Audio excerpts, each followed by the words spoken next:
Ao analisarmos o Antigo Testamento, é normal que acabemos nos deparando com algumas leis e costumes que não são tão enfatizadas no Novo Testamento. E se são, é em um contexto um tanto quanto diferente. Dentre elas, podemos mencionar a circuncisão, o sacrifício de animais, a diferença entre o alimento puro e impuro, o dia sabático e também podemos entrar em questões acerca do sacerdócio levítico. Isso pode gerar muitas perguntas e dúvidas. Por que há essa diferença entre Antigo e Novo Testamento? Por que os cristãos não estão sendo circuncidados? Por que a gente não está mais fazendo esse sacrifício de animais?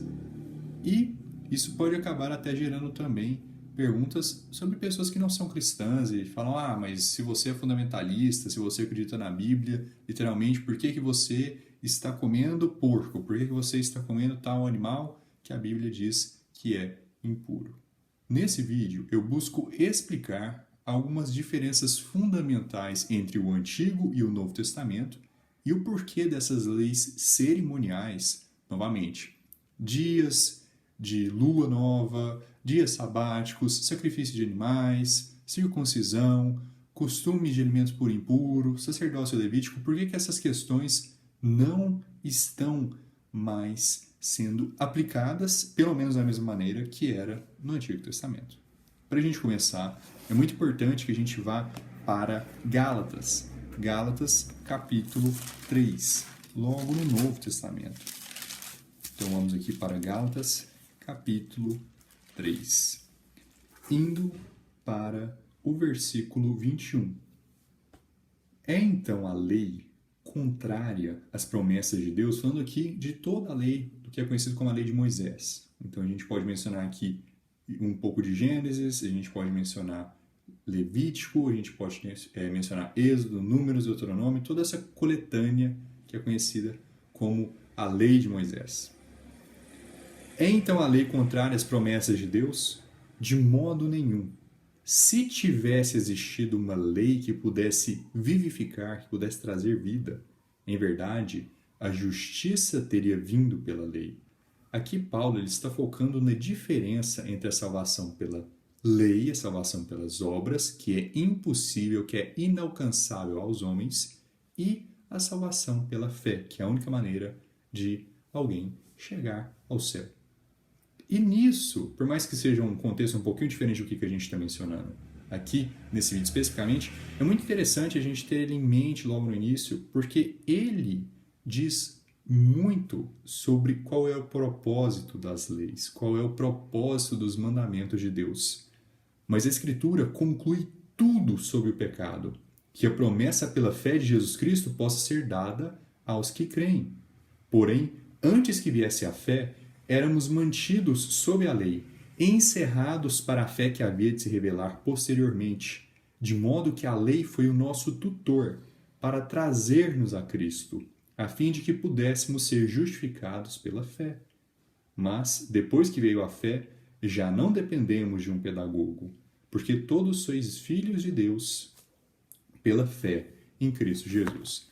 Então, novamente, a gente tem um enfoque muito grande nessa questão da salvação ser pela fé e somente pela fé, o quanto que é impossível ser alcançado pelas obras. Gálatas é um livro que foca bastante nessa questão, mas também a gente já vê esse ponto muito interessante, em que a lei de Deus é um tutor para que a gente possa aprender acerca de Cristo. E alguns dos pontos que são mencionados aqui, a gente pode citar que todos pecamos. Então, a gente justamente vê todos esses mandamentos que Deus nos dá e a gente lembra que transgredimos algum deles em alguns momentos de nossas vidas. Somos falhos, somos humanos, somos barro, a gente comete iniquidade. E aí, a partir disso, a gente já vê que é impossível a gente ser salvo pelas obras, porque a gente tem pecado, porque a gente comete erros todos os dias. Não somente isso, mas a gente consegue também aprender sobre Cristo olhando para a lei. E quando a gente considera a circuncisão, quando a gente considera o sacrifício de animais, tudo isso tem, de fato, uma aplicação física, uma aplicação literal que aconteceu no Antigo Testamento, mas tudo tinha algo ainda maior por trás, um simbolismo ainda maior por trás, uma espiritualidade extremamente importante que é utilizada até nos dias de hoje. Como assim? Vamos então a Hebreus capítulo 7.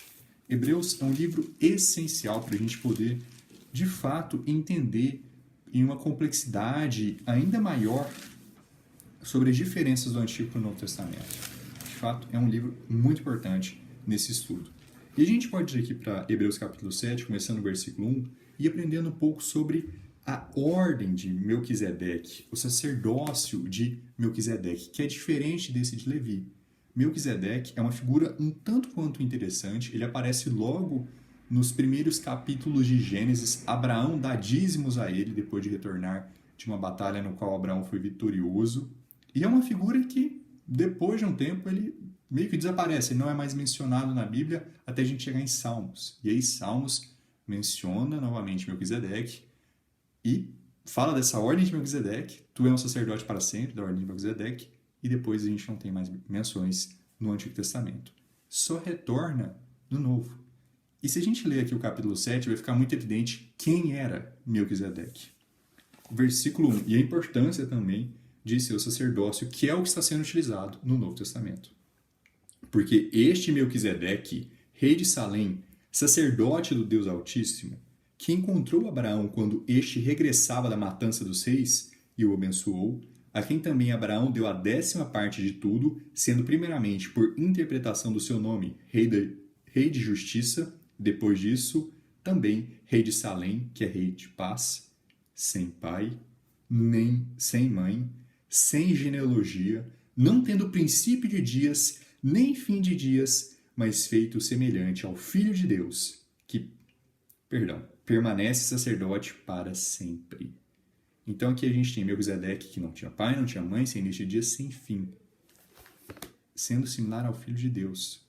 E eu acredito que aqui, o autor de Hebreus não está somente querendo dizer que ele era similar nesses vários pontos, mas que Melquisedeque é uma aparição no Antigo Testamento de Cristo, antes de Cristo se fazer carne nascendo de uma mulher. A gente tem esse momento onde Cristo aparece no Antigo Testamento pelo nome de Melquisedeque, não tendo início de dias, nem fim de dias, não tendo pai, nem mãe, sem genealogia. E nisso a gente já vê que ele já era sacerdote de Deus. Ele já era sacerdote do Altíssimo. E Abraão reconhecia isso. Abraão respeitou isso. E a gente pode continuar aqui a nossa leitura também. Indo para o versículo 4. Considerai agora o quão grande era este homem, a quem até o patriarca Abraão deu dízimo dos seus despojos. E a gente pode ir aqui para o versículo 11, para a gente continuar o nosso estudo. De modo que, se a perfeição viesse pelo sacerdócio levítico, pois o povo recebeu a lei sobre este sacerdócio, que necessidade haveria ainda de que outro sacerdote se levantasse, segundo a ordem de Melquisedeque, e que não fosse chamado segundo a ordem de Arão? Porque ao mudar-se o sacerdócio, uma mudança na lei também se faz necessária. Porque aquele sobre quem essas coisas são ditas pertence a uma outra tribo, a qual nenhum homem assistiu ao altar. Pois é evidente que o nosso Senhor procedeu de Judá, tribo da qual Moisés nada falou acerca de sacerdotes. E isto é ainda mais evidente, pois que após a semelhança de Melquisedeque se levanta um outro sacerdote, que não foi feito conforme a lei de um mandamento carnal, mas segundo o poder de uma vida infinita, pois ele testifica: tu és sacerdote para sempre, segundo a ordem de Melquisedeque. Porque há verdadeiramente uma anulação do mandamento anterior por conta de sua fraqueza e ineficácia, porque a lei não aperfeiçoou coisa alguma, mas a introdução de uma melhor esperança pela qual nos aproximamos de Deus.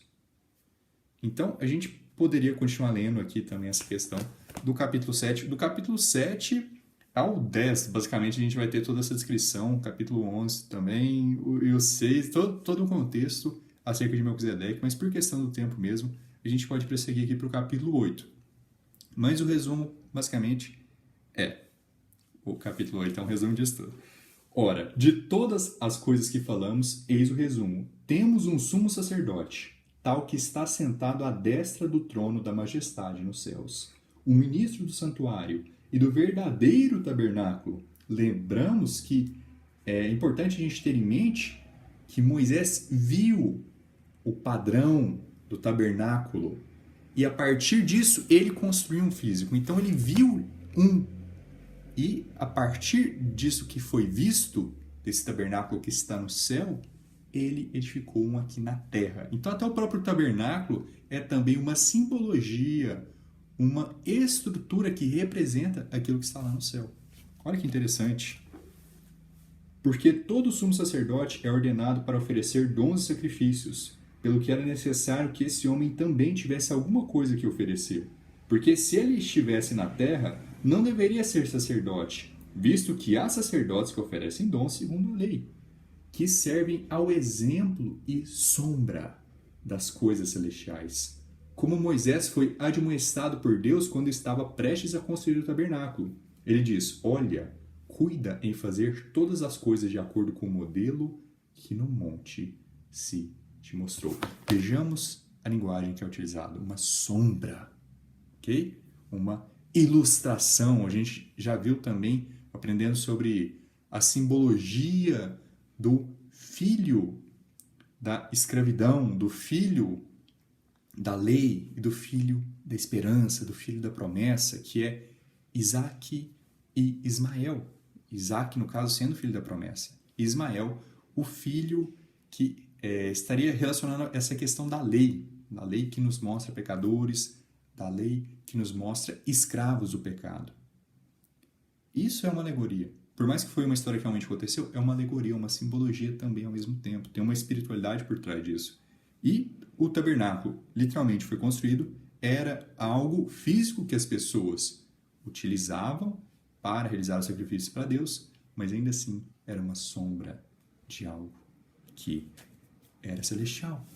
E se a gente continuar lendo aqui, também até o versículo 6, mas agora ele alcançou um ministério mais excelente, falando de Cristo, quanto também é o mediador de um melhor pacto, que foi estabelecido sobre melhores promessas.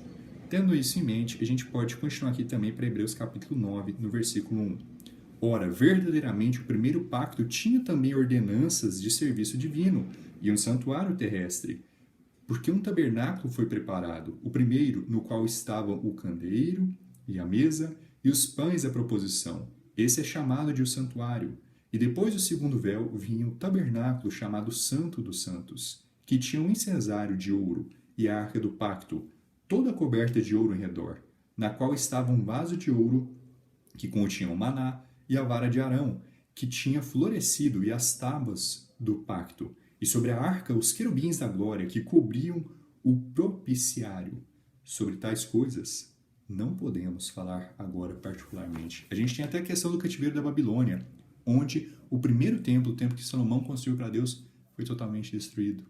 E todas essas coisas, a arca e os querubins, os incensários, tudo isso foi perdido. A gente não pode falar particularmente disso agora. Na época de Paulo era assim, quanto mais nos nossos dias atuais. Acharam a arca de pacto? Não vão achar. Muito provavelmente foi derretido, muito provavelmente foi transformado em alguma outra coisa, com o ouro, com os metais preciosos que o envolviam. Então, isso também já nos mostra que, olha, aquela parte do tabernáculo era um simbolismo e aquilo se foi. Aquilo não está mais presente nos dias atuais. Vamos assim, então, para o versículo 6. Quando estavam estas coisas assim ordenadas, os sacerdotes entravam sempre no primeiro tabernáculo, realizando o serviço de Deus. Mas no segundo, apenas o sumo sacerdote, uma vez por ano, não sem sangue, o qual ele oferecia por si mesmo e pelos erros do povo. Isto significando para o Espírito Santo que o caminho para o mais santo de todos ainda não se havia manifestado. Somente o sumo sacerdote entrava, somente uma vez por ano, oferecendo sangue pelas iniquidades dele e de todo o povo. Então, isso estava demonstrando, simbolizando novamente, que o caminho para o Santo dos Santos ainda não havia se revelado. E o que acontece quando Cristo é crucificado? O véu se rompe. Então, vejamos o quanto que é complexo, o quanto que a gente tem coisas maravilhosas na lei de Deus, que mesmo sendo físicas, ainda tem uma grande importância e significância espiritual. O versículo 9. Continuando aqui o versículo 8, eu acredito que eu não terminei de ler. O caminho para o mais santo dos santos ainda não se havia manifestado, enquanto o primeiro tabernáculo ainda estava de pé.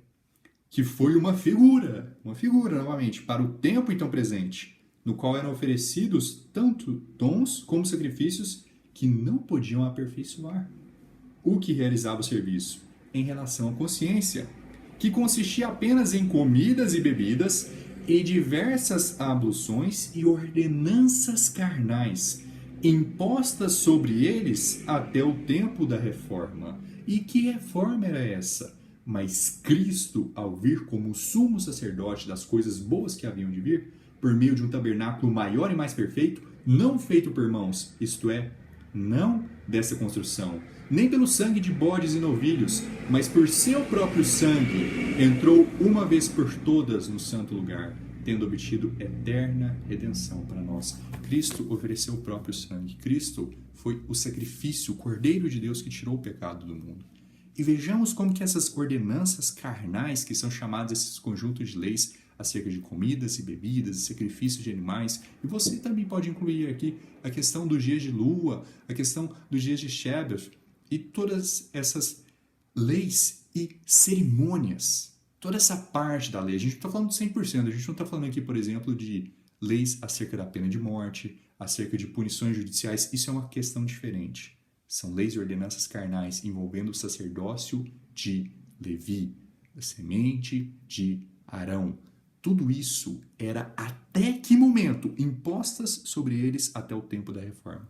E essa reforma era a vinda de Cristo. Essa reforma era a mudança do Antigo para o Novo Testamento. Essa reforma envolvia o sacrifício de Cristo na cruz. Isso já aconteceu? Claro que já aconteceu. Há aproximadamente 2000 anos atrás. Então isso quer dizer que essas leis cerimoniais, essas ordenanças carnais, acabaram. Elas eram somente até o tempo da reforma. Cristo já veio, já morreu por nós. Logo, a gente não deve mais fazer o sacrifício de animais, circuncisão e todas essas outras questões. É até um grande pecado a gente realizar eles no momento atual, porque é como dizer que Cristo ainda não veio. Vejamos a importância, vejamos o grau de perigo que é dizer que não, a gente tem que observar o dia sabático no Novo Testamento. A gente tem que ser circuncidado no Novo Testamento. É como dizer que Cristo ainda não veio. E, para a gente reforçar ainda esse ponto, a gente pode também ir para Romanos capítulo 2, onde a gente consegue ver que não é somente em Hebreus que é mencionado que essas questões, essas leis cerimoniais, elas não são mais mantidas no Novo Testamento. Até no próprio Antigo Testamento a gente já tem algumas falas, alguns dizeres nos demonstrando que o sacrifício de animais, por exemplo, não era mais importante, e sim misericórdia e justiça. A gente já consegue ir vendo que a importância não era a circuncisão da carne, mas do coração. E o Antigo Testamento reforça isso ainda maior, de uma maneira ainda mais clara. Romanos capítulo 2, versículo 28. Porque não é judeu o que é exteriormente, nem esta circuncisão que é exteriormente na carne, mas é judeu o que é no interior. E a circuncisão é a do coração, pelo Espírito e não pela letra, cujo louvor não é de homens, mas de Deus. Então, primeiro ponto, circuncisão. Qual era a simbologia da circuncisão na carne? A circuncisão no coração, a salvação que está associada com a circuncisão. A gente remover, despojar essa parte da carne, jogar fora essa parte da carne. E a gente estar associado com esse nascimento novo que a gente tem. Então agora não é como se fosse 100% só carne, a gente tem a parte do espírito também. E essa circuncisão no coração, ela é espiritual. Ela não é física. Então a circuncisão entra dentre as leis cerimoniais, dentre as ordenanças carnais, literalmente é algo carnal, algo que está envolvendo a sua própria carne. Então, sim, entra. Então a gente não faz mais no Novo Testamento. Outro ponto que a gente pode chegar também, alimento puro e impuro. E sobre essa questão, vamos para Atos capítulo 10. Atos capítulo 10. Logo no Novo Testamento, depois de Mateus, Marcos, Lucas e João, temos Atos. E a gente tem a história muito interessante de Pedro e Cornélio, no qual Pedro tem uma visão acerca de diversos tipos de animais, incluindo animais que poderiam ser considerados como impuros, segundo a lei de Moisés. E olha o que é revelado para ele do céu. Atos, capítulo 10, versículo 9. No dia seguinte, enquanto eles viajavam e se aproximavam da cidade, Pedro subiu ao terraço para orar. Quase a hora sexta. E ele ficou com muita fome e quis comer. Mas enquanto lhe preparavam, ele caiu em um êxtase e viu o céu aberto. E descendo sobre ele um certo vaso, como se fosse um grande lençol, amarrado pelos 4 cantos e sendo baixado sobre a terra, no qual havia todo tipo de animais quadrúpedes da terra, animais selvagens, seres rastejantes e aves do céu. E veio a ele uma voz: levanta-te, Pedro, mata e come. Mas Pedro disse: de forma alguma, Senhor, porque nunca comi coisa alguma que é comum ou imunda. E a voz lhe falou novamente pela segunda vez: não chames comum o que Deus purificou. É muito importante a gente entender essa questão. A diferença de alimento puro e impuro também se passou. Ao ponto que, se a gente for analisar, por exemplo, logo após a Arca de Noé, Deus já falou que todos os seres vivos são alimento para o homem. Então, essa questão de alimento puro e impuro só veio a partir do Antigo Testamento. Noé poderia se alimentar de qualquer tipo de animal, que não era considerado uma transgressão, não era considerado um pecado. Então, a gente vê que essa foi uma ordenança carnal também que persistiu por um tempo. Chegou a reforma, a vinda de Cristo, pronto. Não há mais necessidade de se mantê-la. A gente pode ir também para Colossenses capítulo 2, onde a gente vai ver um grande resumo acerca dessa questão, acerca desses diferentes tipos de leis e ordenanças carnais. Afinal de tudo, os sacrifícios de animais são mais óbvios de todas essas questões. Esse representa o sacrifício de Cristo na cruz pelos nossos pecados. Cristo já foi crucificado. Ele já pagou por todas as nossas iniquidades. Ele fez isso uma vez. Então pronto. Não há mais necessidade de ficar representando isso que já aconteceu. E é importante a gente se lembrar que no dia sabático havia um sacrifício de animais. Então, para ser um dia sabático bíblico, cumprindo todos os mandamentos e leis acerca dele, necessitaria de sacrifícios de animais. Então, a gente deve continuar mantendo o dia sabático no Novo Testamento? Não. Não devemos. Vamos então para Colossenses capítulo 2, versículo 16. Portanto, nenhum homem vos julgue pelo alimento, o que a gente leu em Atos capítulo 10, ou pela bebida, ou por causa dos dias de festa, ou da lua nova, ou dos Shebevs, que são sombras das coisas futuras, mas o corpo é de Cristo. Exatamente o que a gente leu em Hebreus. A Bíblia não tem contradições, a Bíblia é a palavra pura e perfeita de Deus. A gente tem essa série de simbologias, e isso dá um vídeo para cada coisa, um vídeo de toda a simbologia envolvendo a circuncisão, um vídeo para toda a simbologia envolvendo o sacrifício de animais. Aqui eu só quis falar de uma maneira mais geral mesmo, mas de qualquer forma é evidente que isso não é mais mantido no Novo Testamento. Eram simbologias, eram sombras das coisas futuras, e essas coisas futuras já chegaram, já aconteceram. Para a gente encerrar, então, a gente retorna para Hebreus, dessa vez para o capítulo 10, indo aqui para o versículo 1. Porque a lei, tendo a sombra das coisas boas que virão, e não a imagem exata das coisas, não pode nunca, com os mesmos sacrifícios que eram continuamente oferecidos de ano em ano, aperfeiçoar os que se achegam. Se ainda fosse, não teriam deixado de ser oferecidos? Pois os adoradores, tendo sido uma vez purificados, nunca mais teriam consciência de pecado. Então, se o sacrifício de animais purificasse de verdade, por que ele teria que ser feito de novo? Mas nesses sacrifícios, a cada ano se recordam os pecados. A pessoa se lembra: nossa, eu sou um pecador, por isso que eu estou oferecendo esse animal. Por isso que eu estou fazendo essa oferta de transgressão. Porque não é possível que o sangue de touros e de bodes tire pecados. Pelo que, quando ele veio ao mundo, diz: sacrifício e oferta não quiseste, mas um corpo me preparaste. Em ofertas queimadas e sacrifícios pelo pecado, não tens prazer algum. Então eu disse: eis-me aqui, na cabeça do rolo está escrito sobre mim, para fazer a tua vontade, ó Deus. Acima, quando disse sacrifício e ofertas queimadas e ofertas pelo pecado não quiseste, nem neles tiveste prazer, os quais são oferecidos pela lei. Aqui a gente tem uma série de coletâneas de versículos no Antigo Testamento, justamente falando dessa questão. Sacrifícios não está sendo o alvo ou aquilo que Deus quer mais acima de todas as outras coisas. E quando a gente junta todos eles, a gente vê como que está tudo conectado e como que tudo está se referindo também acerca de Cristo. Indo para o versículo aqui, então, 9. Então ele disse, eis-me aqui para fazer a tua vontade, ó Deus. Ele tira o primeiro para que possa estabelecer o segundo. O Antigo Testamento é removido para que o novo possa ser estabelecido. Por cuja vontade somos santificados pela oferta do corpo de Jesus Cristo, feita de uma vez por todas. E cada sacerdote se apresenta diariamente, ministrando e oferecendo muitas vezes os mesmos sacrifícios, que nunca podem tirar os pecados. Mas este homem, havendo oferecido um único sacrifício pelos pecados para sempre, assentou-se à direita de Deus. Essa é a conclusão.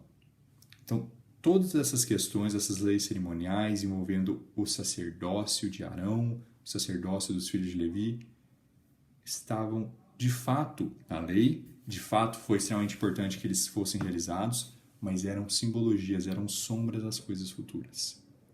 E, portanto, vale a pena lembrar também que todo o restante da lei não é uma lei cerimonial. Todo o restante da lei ainda é importante que seja aplicado no Novo Testamento.